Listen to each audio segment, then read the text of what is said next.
ஆட்சியிலும் பங்கு அதிகாரத்திலும் பங்கு என்று அறிவித்து தமிழ்நாட்டின் அரசியல் களத்தையே புரட்டி போட்ட தாவேகா கட்சி இந்த 2026ஆம் ஆண்டு சட்டமன்ற தேர்தலை தனியாக சந்திக்க உள்ளதாக கூறப்படுகிறது.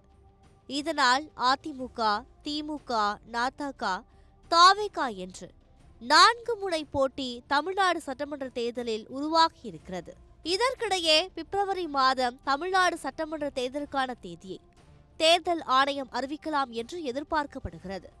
இந்த நிலையில் விஜயின் தமிழக வெற்றிக் கழகம் கட்சி வருகின்ற பிப்ரவரி 2ஆம் தேதி வேட்பாளர் பட்டியலை அறிவிக்க இருப்பதாக புதிய தகவல்கள் வெளியாகி இருக்கின்றன.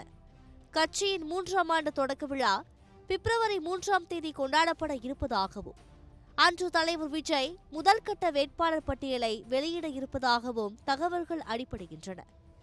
விசில் சின்னத்தை பொது சின்னமாக தேர்தல் ஆணையம் தாவேகா கட்சிக்கு ஒதுக்கி இருக்கிறது. சட்டமன்ற தேர்தலை ஒட்டி அக்கட்சியின் தலைவர் விஜய் அடுத்த வாரம் மீண்டும் தனது தேர்தல் சுற்றுப்பயணத்தை தொடங்க இருக்கிறார் என்பது குறிப்பிடத்தக்கது.